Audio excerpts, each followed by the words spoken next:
Welcome into the RotoWire Fantasy Basketball Pod. It is Wednesday, May 1st, May Day, I think. I don't know if that's like an official holiday. I feel like that's one I remember hearing about as a child. Haven't heard anything about it since. I don't know what it represents other than it being the 1st of May. Nick Whalen here with Brandon Kravitz, as we are every Wednesday morning. Brandon, I've enjoyed doing this pod with you all season long. We'll keep it up through the playoffs as we move through round one. A lot of good series going on right now. We only have one second round matchup locked in. That is, of course, Nuggets Timberwolves. Got a bunch of game sixes, game five still to come this week. Hopefully we get a couple game sevens on Sunday. Before we dive in, I'm going to tell you about the presenting sponsor of this pod. That is Prize Picks, the best way to get action on sports in more than 30 states across the country. Prize Picks is extremely simple to play. That's part of the reason we like it so much. Part of the reason we talk about it a ton. We do daily videos. We make picks on the SiriusXM show each day. I can make my picks. I can submit my entry in less than 60 seconds. You just pick more or less on two or more player stats, and you watch the winnings roll in. This time of year, you can mix and match. I like to, maybe throw in an MLB entry, throw in an NBA entry, maybe do one where I have like two NBA projections, a couple MLB projections. There are so many ways to get in on the action over at Prize Picks. You are the official Prize Picks guru, Brandon, and you have been red hot for us lately over at RotoWire. You can find our daily picks on the RotoWire Twitter account. You can get a ton of intel over at rotowire.com/picks. We got a bunch of tools tailored to help you on Prize Picks. We got two games tonight, Brandon. What are you looking at? First of all, you are a wild man for mixing and matching sports. I envy people who are that operate with such freedom. Hey, I'm a steamhead, all right? It is what it is. I feel like a madman when I venture out of one game. So I applaud you for that. But yeah, red hot right now. So I have a reputation to upkeep. 2 winners in a row, back to back. So we'll look for a third straight dub here tonight. Jason Tatum has been excellent in this series against Miami, but 37.5 is too much when you look at his points plus rebounds. He has not gone over that mark yet in this series. No Kristaps Porzingis tonight, so maybe there's some more usage, but how much more usage can Jason Tatum really get? Like, the way I look at it is if it's a blowout, they don't need him to play extended minutes, which means he could fall short. They've already blown Miami out, and he's not hitting this number, so we've seen that in that game script. He's not getting there. Miami tends to bother him a little bit, so that one's been safe. So we'll stay on that at under 37.5 points, and then call me crazy, but I like the way the Clippers offense operates without Kawhi Leonard. James Harden looks much more free in the way that he plays. So the last time we saw that, it was game 1, 28 points, 8 assists. I think this sets up for a big night for the Beard. I'm going to go more than 30.5 points plus assists for James Harden. All right, there we have it. You can find a full breakdown over on the RotoWire NBA and the official RotoWire Twitter accounts for Brandon's picks each day, Monday through Friday. You can catch me on Saturdays, Kieran Sprecher on Sundays. We're giving you 7 days each week. Well, basically any night that there's games. So as we get deeper into the playoffs, we might have some free nights here. But if there are NBA games, we will be giving you picks all the way through the NBA Finals. Quick withdrawals, easy gameplay, an enormous selection of players and stat types. That's what makes Prize Picks the #1 daily fantasy sports app. You can go download the Prize Picks app, use our code ROTOPOD, ROTOPOD.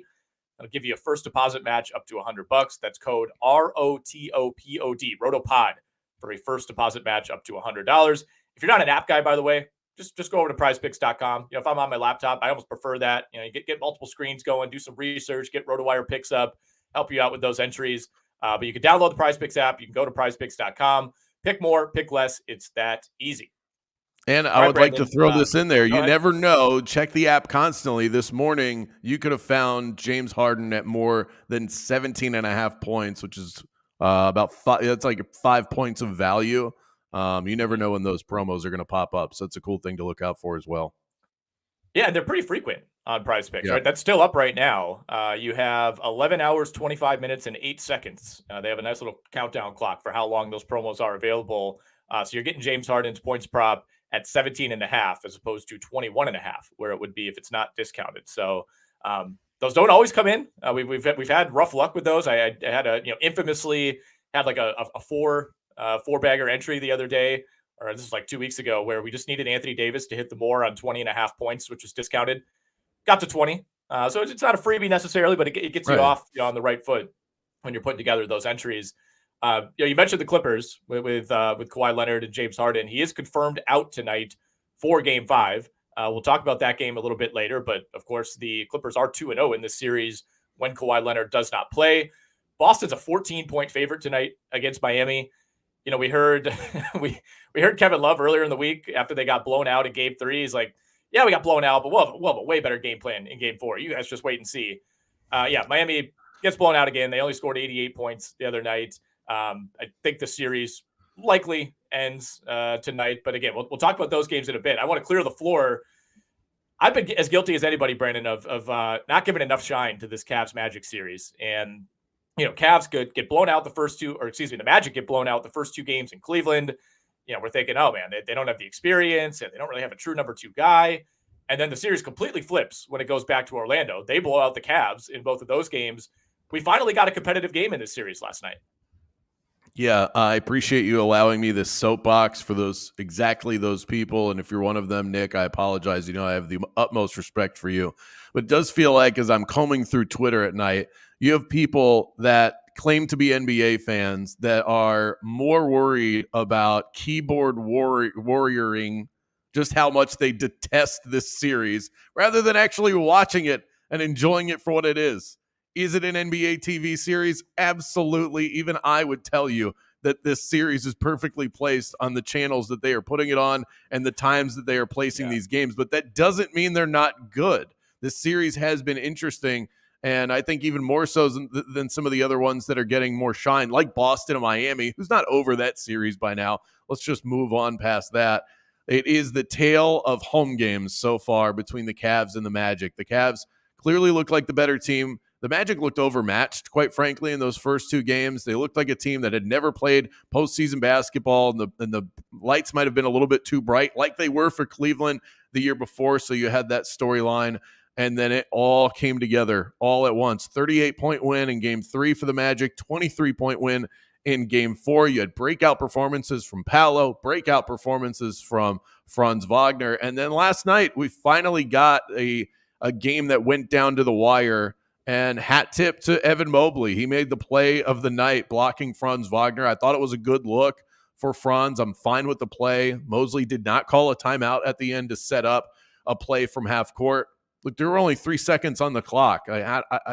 This Magic offense isn't fluid enough for me to confidently say that they should be inbounding the ball and finding a better shot than what they got. That's just really good defense, a great athletic play. But yeah, it's been a fun series overall.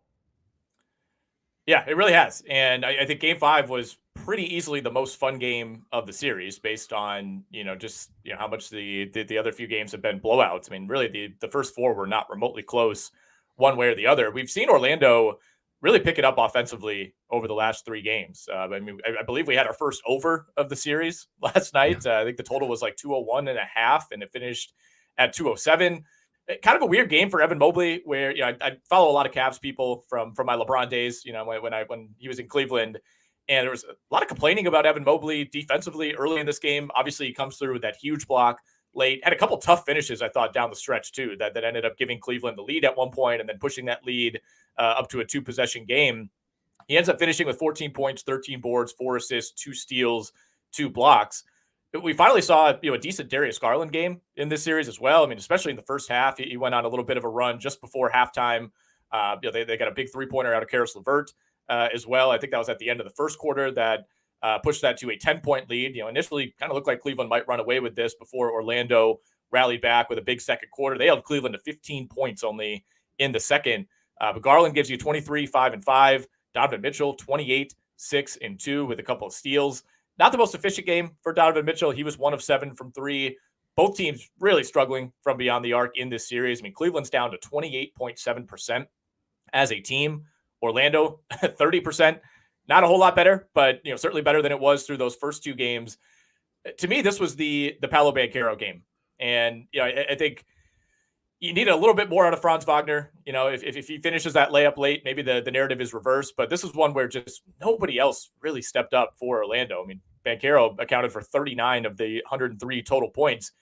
I was telling you off air, but before we started the stream, I feel like the timing of this game, the way it worked out, where we had, Sixers-Knicks in overtime, we had the start of the Bucks-Pacers game, which this may be the NBA TV series, but by the way, Pacers-Bucks started on True TV last night due to Knicks-Sixers going so late. So we had a True TV series and an NBA TV series, but what a game for Banchero, man. I feel like it's gone completely undercovered all season how good he's been. This is not a great Magic roster by any means, especially on the offensive end.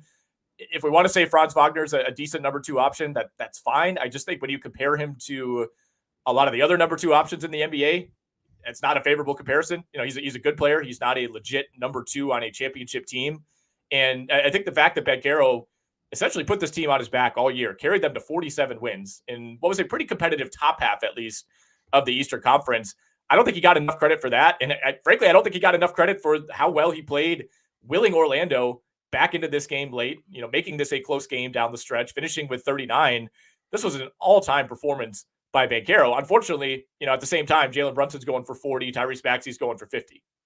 Yeah, and I understand why he is as underrated as he is. He's not top 5 or top 10 in any of the major statistics. He just made his first All-Star appearance. He doesn't have the wow highlight Anthony Edwards type of dunks in games. He's a good dunker, but he's Sometimes not the kind of he does do that, but I'm saying he's not like top of the line as far. You wouldn't go, I need to see Paolo Banchero in a dunk contest or anything like that. He's not the best 3-point shooter. He's the kind of guy that, frankly, you have to watch the Magic to appreciate how good he is at the game of basketball and the impact that he has on this team, because I don't think the stats or the highlights tell the story well enough for Paolo.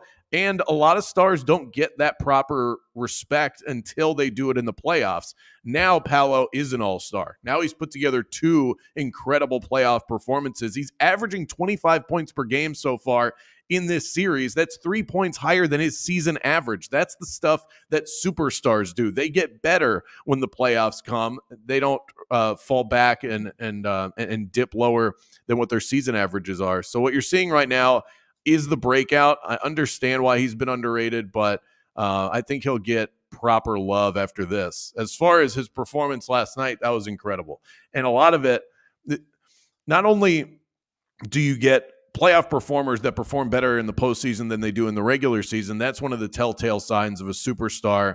But also when you're 5 games into a series and both of these teams, which are really good on defense, both top 10 defensive teams, when they've figured each other out at this point, they played 4 times in the regular season. They've played each other going into last night 4 times. They'd played each other 8 times already. There's no play that Jamal Mosley or JB Bickerstaff could call deep into the fourth quarter that the other coach doesn't know how to game plan for. And they're not taking anybody by surprise. So it becomes superstar basketball. We saw 14 points from Donovan Mitchell in the fourth quarter. He was doing it all by himself. And we saw 16 points from Paolo Banchero in the fourth quarter. It came down to ISO superstar basketball. And even though the Magic lost, Paolo was the better superstar. So it has to make you smile if you're a fan of this team and if you just appreciate Paolo's game, because I thought last night was exactly what you're laying out. It was that breakout. Mm-hmm. By the way, it was 46 for Maxey last night, not 50. It felt like 50. All right, just watching that game, I would have guessed he had like 53. But you round up. You're right 50. about all that. You can round up at 46. Yeah, right? I mean he deserves it, man. And as Christian points out in the chat, he says Maxey is him. I agree, he's definitely him. Yep. Hopefully he's not too injured. Saw him limping. Yeah, he did go down late in that game, kind of under the basket. Looked like he was grimacing a bit, but. I think he's gonna be fine. I mean, I thought it was something that they did a good job pointing out on the broadcast is, not only did he hit some extremely tough shots, but his stamina, especially relative to some of the other players for the 76ers. Is like Maxey looked the exact same at the end of the fourth quarter, looked the exact same in overtime as he did in the first quarter. And he played 52 minutes last night, 48 minutes, by the way, for Joel Embiid, who I thought got bailed out. It was a nice triple-double for Embiid, 19, 16, and 10. 9 turnovers for Joel Embiid. 9 turnovers. This was yet another, pretty rough elimination game for him. Obviously, Philly came out on the right side of things, but I think they survived a down Joel Embiid performance. He doesn't look right to me. Well, absolutely not. I mean, you just look at it. You look at his left knee, and like I don't know what He kind of looks brace beat this up. is. Like this is well beyond like the David Bakhtiari left tackle brace. Like that thing is it's protruding like a good 3 inches off his knee. I mean, he's limping around. He's got a giant brace on his leg. He didn't go to shoot around before game 5 because he had migraines. He's dealing with Yep. Bell's palsy. Like, this guy needs a minute. If it's still out there and you can get Knicks +4 for tomorrow, I'd be all over that. Got to It's go plus get three and a that. half right now. I'd still take it. But Yeah. the moment you start to put faith in the Philadelphia 76ers is when they will let you down. Asking Tyrese Maxey to do that again, I don't care if they're at home or not. That's too much. And Joel Embiid, if he isn't even close to 100%, he's still going to put up numbers because he's a great player, but it feels like that was the last gasp of a dying team. It should have been, right? I mean, when you're down 2 possessions with like 30 seconds left in the game, it should have been their last gasp. I mean, Maxey hits the 4-point play, gets fouled on the 3-pointer, which was ridiculous. And then, I don't know what that was, 45-footer, just basically just inside half court to tie it up. I've rewatched that clip a number of times last night and this morning, and, it's a crazy shot by Maxey. I think you'll live with that if you're the Knicks. I also don't know why Mitchell Robinson was playing 6 feet off of him. He was basically standing at the top of the key, and you can see there's one angle kind of from the backside where you could, after Maxey hits the shot, you could see Josh Hart look at Mitchell Robinson like, "What are you doing? We're up 3. You're like, let him get up there. Like, let him go past you. Who cares if he wants to go put a layup in with 3 seconds on the clock? Like, we'll totally live with that." So I think that was a pretty big defensive lapse for Mitchell Robinson. I think in that spot you have to be prepared for somebody to launch from that deep. I mean, it's hard to be like, hey, you got to be out there at 45 feet. But Maxey's one of those guys, man. There are plenty of players in the league who are capable of hitting that shot. And again, if you're the Knicks, I suppose you can live with that. But man, to not be able to close this one out at home when it looked like you had that in the bag right after that final shot to put them up 6, you're like, all right, here we go. This should be it. I think it was McBride who hit basically a free throw line jumper that felt like the game sealer at the time. Insane crowd at Madison Square Garden. I think it's the best crowd in the NBA when they get going. There are a few teams that rival that, but unbelievable environment. And I think the Knicks are certainly going to be kicking themselves for not winning this game. But I'm with you. I think whether Philly can take Game 6 and send it back to MSG, I think the Knicks outlast the Sixers in this series. I think Embiid continues to wear down. They got a pretty decent Tobias Harris game, which you just can't really count on historically in the postseason. I mean, this was easily his best game of the series, 19 points, 8 boards for him. Kelly Oubre gave you 14. That kind of helped offset what was a really off night for Embiid. But again, beyond that, it was another scoreless game for Kyle Lowry. Got a couple of threes off the bench from Cam Payne and Nick Batum, but there's just not a whole lot going on for the ancillary pieces for the Sixers. We were really curious to see what the Knicks rotation would look like last night with no Bojan Bogdanovic. They did end up getting 25 minutes out of Mitchell Robinson, who was essentially a game time call. Rather than dip into Alec Burks, who's not played in this series, maybe we see a little bit of like Shake Milton or mixed Precious Achiuwa in there. No. Tibbs just tightened the screws and only played 7 guys in a 53-minute game. OG Anunoby 50 minutes, Brunson 51, Josh Hart played all 53. We did see more Miles McBride, which was nice. He's been really, really good for them. He has 14, 4, and 4 last night. I did hear an interesting note from Fred Katz, RotoWire alumni, by the way, Fred Katz, who now covers the New York Knicks, I believe, for The Athletic. He was asked on a podcast this week about, the Tibbs coaching style, the criticism that comes with, this running guys into the ground during the regular season. And he had what I thought was a pretty good response via Tibbs, which was, the reason I do that during the regular season is so guys are prepared to do that in the postseason. So you're not ramping somebody up who normally plays 34 minutes. Now you're asking them to play 51 minutes in an overtime game. Brunson, Hart, and Anunoby, they've literally been conditioned for this all season. Well, that sounds nice, and if they have the conditioning for that, then they'll be all right. But the counter to that is pretty obvious: is that you're not optimizing the athletic potential of your best players if you're running them ragged during the regular season. That to me sounds like something you might want to do in practice or in the preseason. It hasn't worked. It hasn't worked to a championship level, so that would be a major pushback for Tom Thibodeau. But it seems to be working right now because they're going up against a team that outside of Tyrese Maxey, I don't like their motor. So yeah, the Knicks right now, the motor Knicks are dominating this series as a whole. The Sixers had their run last night, but you go back, it's not like Philadelphia has been a magic elixir for the Sixers team. They lost the last one. They only scored 92 points in their last home game. So I still like New York in this one. I like them to close it out in the next game. But I do worry that the overemphasis on minutes, 51 for Brunson and 53 for Josh Hart, that's crazy. Like even LeBron in his prime wasn't doing this. Those are crazy numbers. Now, I mean, they went to overtime, so that's certainly part of it. But these guys are going to tire out. And then imagine they go into the next round, they would probably play the Indiana Pacers, who are one of the most up-tempo teams in the league. When they run out of gas, they're going to run out of gas hard and fast, and that's how Tom Thibodeau teams have worked all throughout his coaching tenure. So I discovered something shocking last night when I was just like trying to dig up like Tom Thibodeau facts. One of my friends asked if he was married, and I'm like, no, I don't think so. I can't imagine he's married. Apparently, he was at one point engaged and called off his wedding in order to focus on basketball. There was also a note in the same story. It was via a New York Times story that said college teammates of Tom Thibodeau attest that he was dating two different women at one time while he was in college, both named Debbie. Wow. Now this that's is not a relevant guy at all to the series, but just want to throw that out there. I'm not sure. Sure, we could find a way. By the way, that's it. Well, that's a guy that's playing heavy minutes himself. If you think about it that way, double dipping. So how old Tom Thibodeau is? Tom Thibodeau is probably 61. Okay, that's cool. I would have guessed like 57. He's 66 years old. Oh, wow. It's almost 70. 66. He looks great for 66. Well, he asks a lot of his players, so he can't come into camp looking like a slob. Yeah, I suppose. By the way, this has been an incredibly competitive series, right? Goes without saying. Every game feels like it's been in the balance late. Game 3 is the one that when you look at the final score, 125-114 in favor of Philly, not a blowout by any means. I mean, it was a 3-possession game with 3 minutes left, right? I think Philly was up 7 at that point before pulling away, with free throws and whatnot.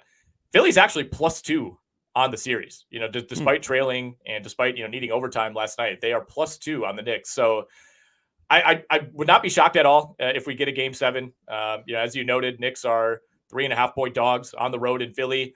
Also very curious to see what the environment is in Philly, given what happened in game 4 specifically. Oh, I'm sure it's going to be electric. This series has lived up to the billing of the TNT series. This one's getting that prime spotlight, and it deserves it because of the markets, because of the players involved, and then those guys are stepping up. I'm not sure where it stands right now. I would think Tyrese Maxey has inched his way into this conversation, but entering last night, the 2 players that had scored the most points in the playoffs so far were Joel Embiid and Jalen Brunson. So this series is delivering in a way that really no other is. I mean, it would be hands down the best series that's going right now. I thought we'd get a really good one out of Minnesota and Phoenix. Clearly that didn't come to pass, but this feels like the series of round 1. Yeah, if you're curious now on the leading scorers so far in the playoffs, total points, Brunson 172, Maxey 162, Embiid 159, Jokic 141, Davis and LeBron 139, and then Chris Middleton, who we'll talk about in a bit, at 134. Big picture question for the 76ers. And, perhaps the outcome of this series is something that could impact this. Watching Maxey and watching Embiid last night, I'm just thinking, is there a case to be made that Philly should reset around Maxey as opposed to continuing to try to run this back with Joel Embiid, who has 2 more years on his deal, plus a player option for 26-27. I think there are a lot of reasons that it would be tough to part ways with Joel Embiid as far as, not only what he means to this team now, but what he's meant to this team since he came into the league 10 years ago. But I mean, I'm not saying Maxey is on that level of number 1 guy who, just kind of guarantees you a 45 win floor. But you think of the package you could get for Joel Embiid at this point in his career with a number of years left on his contract. You think about how many times we've been in this exact situation with Embiid where he has a great regular season, he gets banged up, he hasn't been himself in the playoffs. I just like what is the Sixers' realistic ceiling right now? And they have cap space, they have maneuverability. There's already been whispers of like, maybe Paul George would be a good fit if he doesn't work out a deal with the Clippers. I think that's option one. Like if you can add Paul George to Embiid and Maxey, I think you owe it to those guys and you owe it to Embiid to try that. But I also think, and again, it would be a ruthless like PR move for the Sixers. But I think there's a case to be made that you can't continue to go down this road every single year with Embiid and just cross your fingers that he's healthy. It's never happened. What has been their ceiling, even when Joel Embiid has played at his best in the playoffs, right? Like they've never even made the conference finals. So, that's part of the problem is that he doesn't play. He hasn't played his best in the biggest playoff games. Exactly. So that's been part of the issue. You're going to be hard pressed to find somebody more talented that you can add to the roster than the guy that you already have. And I don't think we have an example of a team that is competitive, that wants to win a championship. They feel like they can do that, and they trade away one of the top players in the league and bring back a package that still helps them win a championship right now. Usually when we see teams that move off of players that are of the caliber of Joel Embiid, it's because they're starting over. They're not trying to pivot and do something different. I just can't think of a lot of examples or any off the top of my head where somebody has traded a player of his ilk and then still remained in a championship conversation. And that would be the problem. And then the team that's bringing him in, if you're trading all of that away, well, you want to remain competitive. So both teams in this deal want to win a championship. I think, I don't want to say you're stuck because you could certainly do worse than having Joel Embiid on your team. But I think for the remainder of his contract, they have to find a way to make this work with Joel Embiid as one of the key figures and just build around that. I think they will. I'm just saying that I think if you look at this objectively, you take out, some of the emotional elements from this, it's just a dicey proposition, right? It's similar to the Kawhi situation in some ways, but I think the difference is Kawhi has shown that it's like when he is healthy, that man can get you a title. He's done it multiple times for multiple teams, and I don't know that Embiid has done that. Again, I'd be surprised if they even consider that move. But I think would Kawhi Leonard?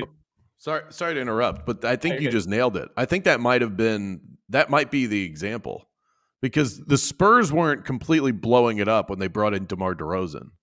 Well, but they didn't want to trade Kawhi. That wasn't up to them. This would be the Sixers deciding that. Unless of course Embiid were to ask out. Like the Spurs were not trying to trade Kawhi Leonard. The Spurs had to trade Kawhi because he basically backed him into a corner and said, "I'm not playing for you." That might be the one as far as trading away your star and then getting better so that you can win a championship. I'm thinking about it more from the Toronto side than from the San Antonio side. Yeah. San Antonio made that deal. They still wanted to remain competitive, even if that wasn't the best deal for them at the moment. I mean, I thought it was a terrible deal. And again, they had no leverage. I felt like they sent him to Toronto out of spite in some ways. And obviously it ended up working out for the Raptors and Kawhi, but I think they probably could have gotten a better deal if it was truly an open market. Mm-hmm. I think, again, we're going down a hypothetical rabbit hole here that is almost certainly not going to happen. But the other complicated part of it is if you're trading Embiid, it's like, you could get a huge package, but the team bringing him in would want to contend for a title. So they're looking to give up picks most likely, as opposed to, tangible player assets. So, and if you're the Sixers, you're not necessarily trying to bottom out if you trade Embiid. I think you still feel pretty good about your chances with Maxey. You want to surround him with a different supporting cast.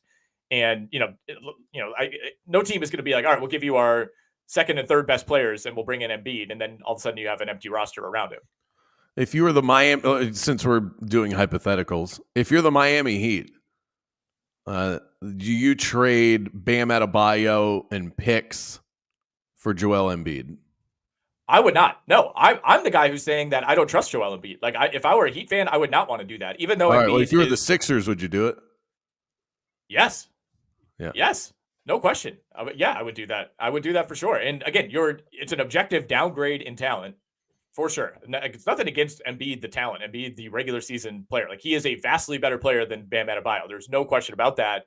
It's the decision between, all right, how comfortable are we having an MVP on our roster and, pushing to win 55 games when he's healthy versus not being able to trust this guy whatsoever in the postseason. Yeah. It's a little bit like Anthony Davis, you know? Yeah, I think that's Anthony fair. Davis, and I think if the Sixers choose to look at it this way, they say, look, let's use the Lakers as a model. Now, they had LeBron, so that helps. But part of the reason they won is that for one miraculous season in a bubble, Mhm. Anthony Davis was able to put it all together and stay healthy and Yep. focused and motivated, and he was in good shape, and he was the best version of himself, and it was enough to get them one. Yep. And the Sixers will have to look at it that way. Yeah, I think that's a great comp. It's a really good comp. And like you said, if you just get that one, if you're Philly, maybe that's enough. And the promise of that possibility of, man, think of how good we can be when Embiid is healthy. It's just, I just don't see this reversing as he gets older. It's like Embiid is sneaky kind of old because he missed so much Yeah. time early in his career, and it's like what player has a track record of his health who turns 31 he's 30 right now. He just turned 30 in mid-March. It's like, as you get to age 31, 32, is that suddenly going to turn around? I think that the only player who has a somewhat similar track record to that would be Chris Paul, who was, you got to forget, like always banged up at the wrong time. And then later in his career, changed his diet and started being able to play deeper into seasons and give you good playoff runs. But other than that, there's just not very many examples. But anyway, I don't know. Maybe 3 days from now, Philly's got a game 7 and they win it. And this sounds like a ridiculous discussion. I just think it's something I would think about if I were Daryl Morey and the Sixers. Let's do Bucks Pacers. 115-92 win for the Milwaukee Bucks.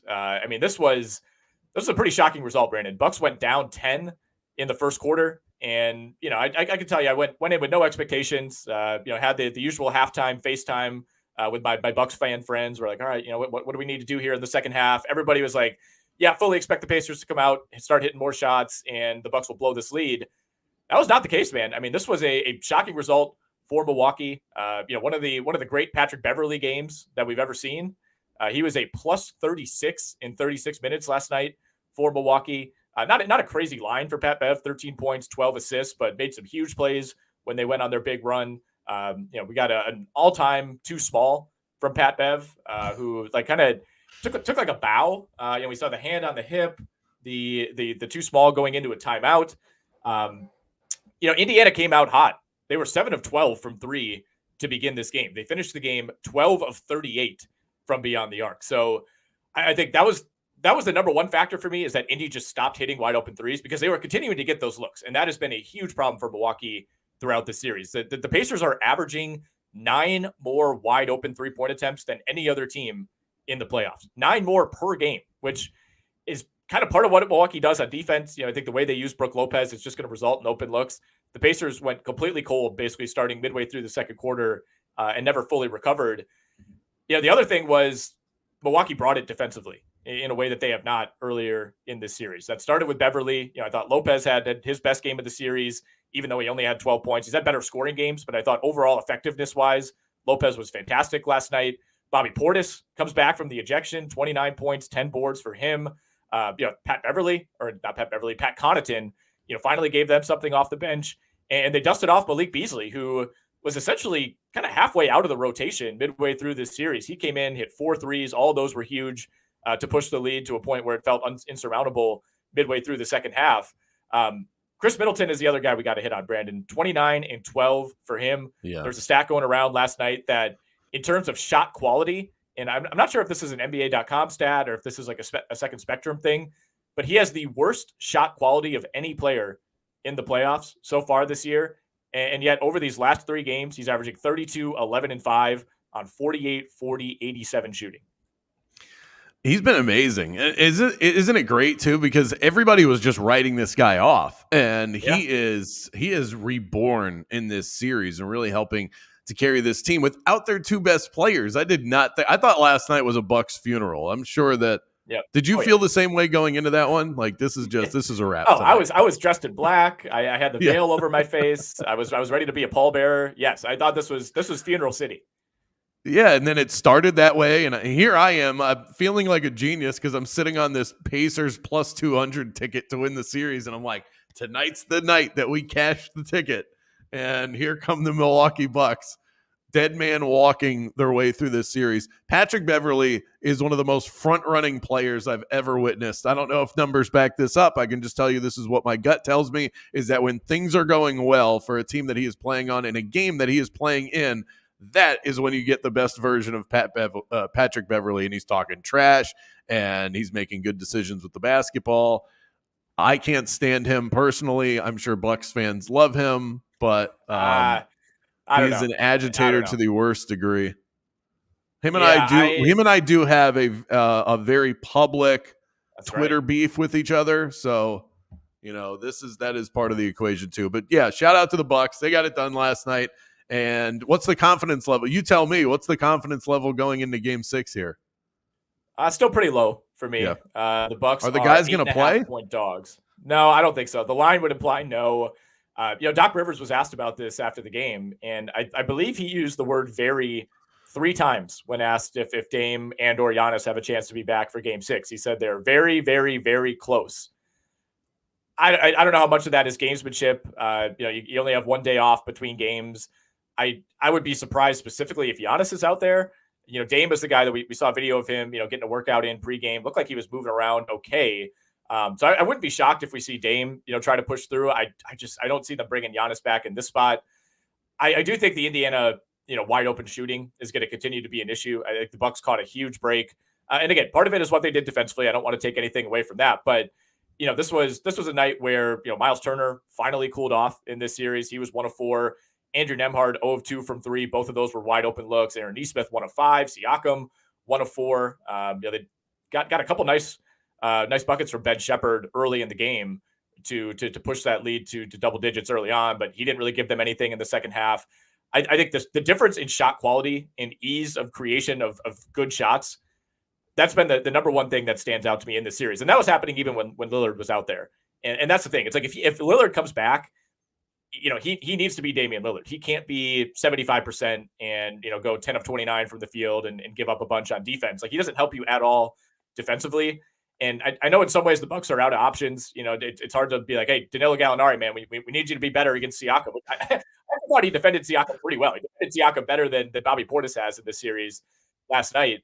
But the difference in shot quality is going to win out ultimately for me, for the Pacers, unless Giannis comes back to the series. Yeah, it feels like one of those where Milwaukee was the desperate team last night, and who knows? Maybe the Pacers want to close this one out in front of their home fans. They lost on purpose so they can win at home. I mean, not on purpose. It's not like they huddle up and go, all right, lose on 3, 1, 2, 3.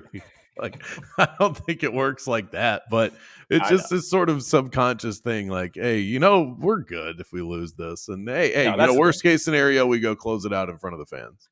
I think, and that's something you see across the playoffs all the time. It's really tough to manufacture backs against the wall mentality, right? It's like your back needs to be against the wall before you really play that hard. And it's not like they're just loafing it around out there. But you're right. When you're up 3-1, there's something subconscious about kind of knowing that series is in your control.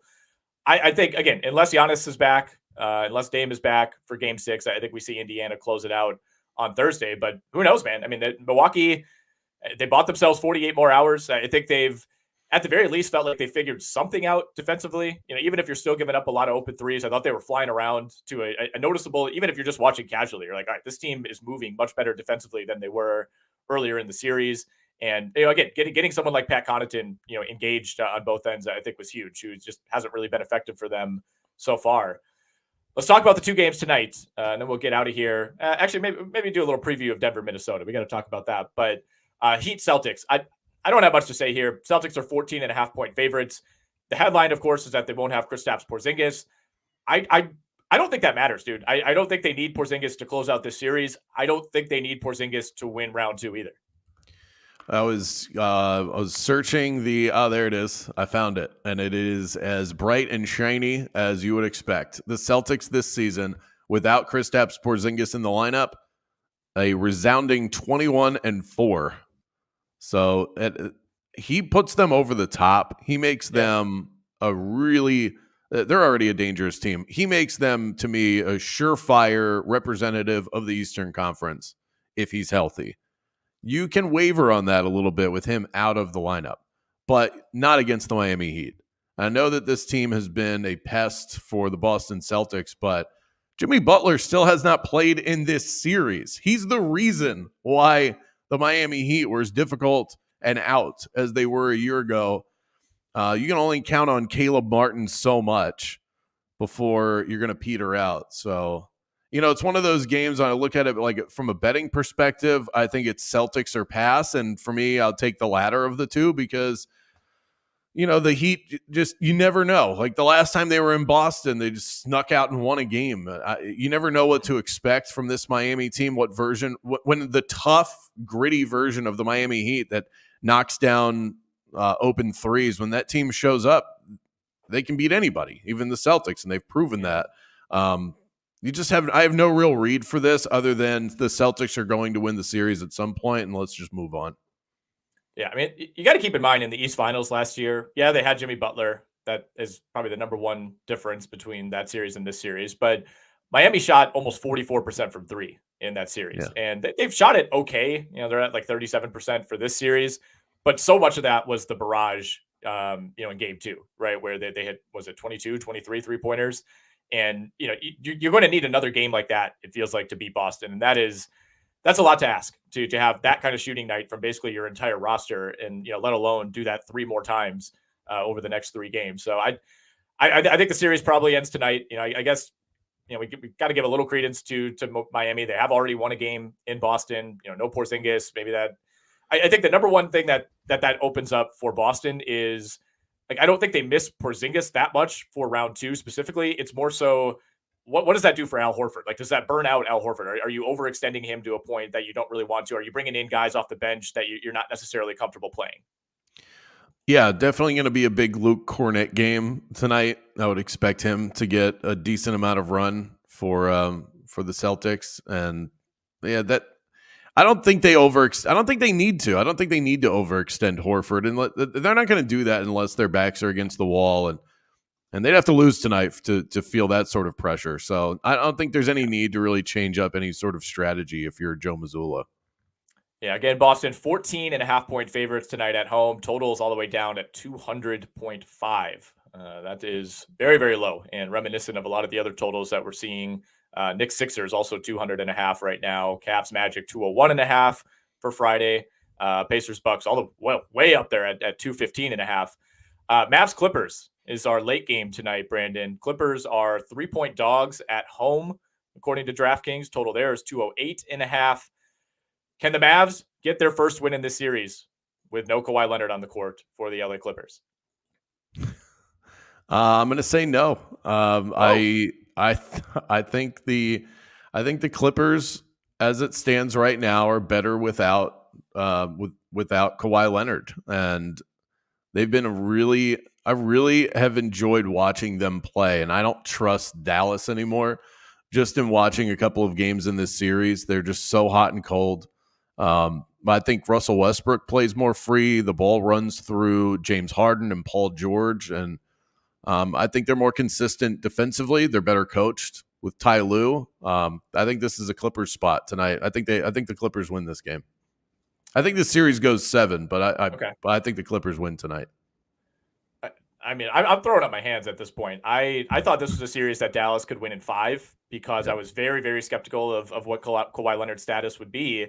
And when he's ruled out for game 1, I'm like, all right, here we go. Print the tickets. I am a genius. I've seen the light. And Dallas comes out and scores 8 points in the second quarter, and that game turns into a blowout. They struggled similarly on offense in game 4. I think the question is, do we get the Luka breakout in the second half of the series, much in the way that we got the Brunson breakout after 2 really bad games for him?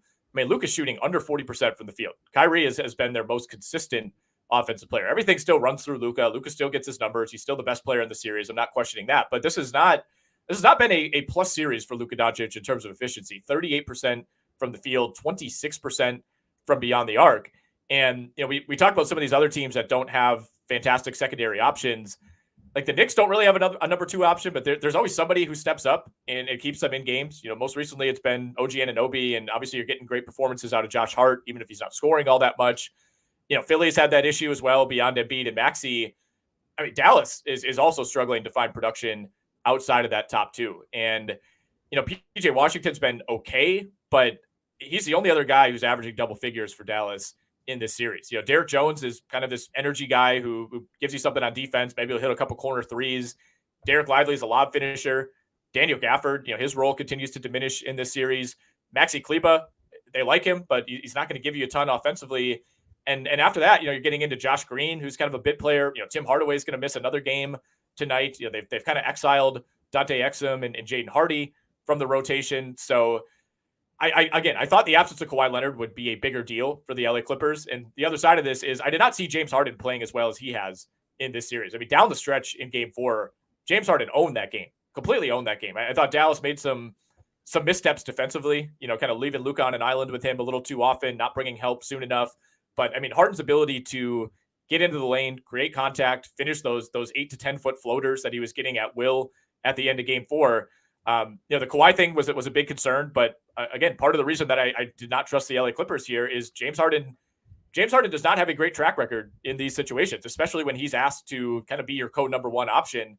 And he's completely proven me wrong. Yeah, and I think that maybe if you go back through James Harden's career, that's something that happens as the playoffs continue, but he's been a tremendous playoff performer just statistically, so a lot of that has to come from what he's able to do in round 1. I think this is just the perfect matchup for the Dallas Mavericks without Kawhi Leonard in the lineup. They don't need that third scoring punch because if either Kyrie or Luka go cold at any point in the game, the Clippers are right back in it because there isn't that next guy. And I don't think this is the problem with the Luka and Kyrie connection is that it becomes iso ball with those two where they play off of each other and everybody else is just standing around and watching them ball, where if they were to just run everything through Luka and Kyrie was just simply another guy on the court. I think that they did that a little bit more in games 2 and game 3, which is why they won.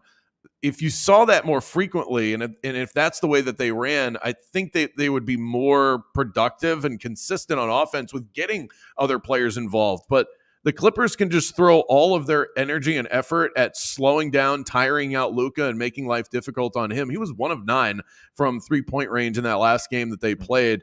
This is a winning formula for the Clippers, and they've got enough firepower between Harden, George, and what they're getting from guys like Terrence Mann to make up for it. So it's just, to me, styles make fights. This is a great – I didn't realize it going in. I thought the same thing. And Dallas losing in game 1 the way that they did was eye-opening. But I think the Clippers right now are the better team in this series. Well, you can get the Clippers plus 160 to win the series, should you so choose. We'll end on this, Brandon. We have 3 other series that are 3-2 right now. Indy 3-2 over Milwaukee, Cleveland 3-2 over Orlando, the Knicks 3-2 over the Sixers. Which of these dogs would you take on the series money line right now? You can get the Bucks at 6-1 to win the series, Orlando at plus 320, Philly at 3-1. The Bucks are done. The Sixers are done. The Magic are still somewhat alive. And I know I sound like a homer when I say that, but last night proved a lot to me because I think last night showed that they can win in Cleveland. They should be able to win by double digits on Friday and then come back on Sunday. To me, that game's a coin flip. So I think I know what I sound like here, but of those 3, I'm going with the Magic. Overall, I would go with the Clippers. Yeah. They're not in the discussion because it's not 3-2 yet. Because but I think that's fair. I mean, if Orlando can win game 6, game 7 to me becomes one of the all-time toss-up games in NBA history. It's like I don't trust either of those teams in that situation. Exactly. Cleveland has not been Cleveland's the more experienced team. Cleveland has not been the better team in this series. And if the Magic make one more 3, they were awful from 3-point range. They make one more 3, they win that game. If Franz doesn't get blocked at the rim at the end, they win that game. There's a bunch of little things that happen. I mean, you can play that game on either side, but I think the Magic have been superior. They just have to figure out a way to win on the road, but they only have to do it once. They do it once, and they win the series as long as they win on Friday night. Magic have been 8 points per 100 better in this series, which it's surprising. I thought it would have been a little closer than that. And, I think the back-to-back blowouts in games 3 and 4 are doing a lot of, carrying a lot of weight there. But obviously, Cleveland kind of did the same thing in the first 2 games of the series. But you're right. I don't think you're not a homer to say that Orlando on balance has been the better team. Yeah, and let's also we'll tell the whole story. Jared Allen didn't play last night, so that was part of the equation. The Magic have had that is massive. It was huge. It was huge. And I went into last night's game. We found out about 10 minutes before I did the pregame show that he wasn't going to play. So that was a big talking point, and he's really dominated this series. It struggled a little bit in Orlando, but everybody for the Cavs did. But when he's at his best, the Magic don't have a true answer for him. So him not being out there, them not having to account for his rebounding and defensive presence in the paint kind of opened things up. But it was just another situation where the Magic still weren't. And this isn't a Jared Allen thing. This is just a Magic thing. They're letting these guys shoot. And in Orlando, they make them. And in Cleveland, they don't. And I wish it were more complicated than that. Yeah, the Jared Allen thing is a good point. Totally forgot to mention that early on. Yeah, he was a huge part of the reason they jumped out to that 2-0 series lead. I think he had 9 offensive rebounds in game 2. Cleveland was something like plus 21 on the glass through those first 2 games. So I was pretty surprised that he ended up sitting out. I think it was like a rib contusion. It's a rib bruise. Yeah, which the fact that he ended up not playing last night, I think it's a real possibility that he's not out there for game 6. Now, they do have 2 days off, which is nice. They don't play that game until Friday. So that does give him a little bit of time. But Jared Allen historically has been extremely durable, somebody who's played through things like this in the past. So that tells me that it had to be fairly serious for him to miss this game. Yeah, I would think so. And, Evan Mobley stepped up as the game went along, but the Magic didn't really take advantage. I don't have it right in front of me anymore, but their paint points were, I think, sub 40. They need to be closer. They need to be 50 and beyond if Jared Allen isn't going to play. So as good as Paolo was, I don't think the other guys really took advantage of that hole in the Cavs defense. All right, man. We'll wrap it up there.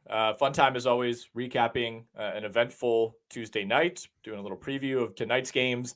You can hear Brandon if you want more Magic talk. If you're in the general Orlando area, 96.9 down in Florida. Brandon, we'll have you back on the XM show next week. We'll be doing this every Wednesday morning throughout the NBA playoffs. Go check out PrizePicks, prizepicks.com. Download the PrizePicks app. Use our code ROTOPOD, ROTOPOD. That gets you the first deposit match up to $100. So you deposit $100, PrizePicks will give you $100 to play with on their platform. Very good deal. Always a lot of fun playing on PrizePicks. You can check out all of Brandon's picks throughout the week over at the RotoWire NBA Twitter account. Brandon, good stuff, man. Enjoy the rest of the week. We'll talk soon.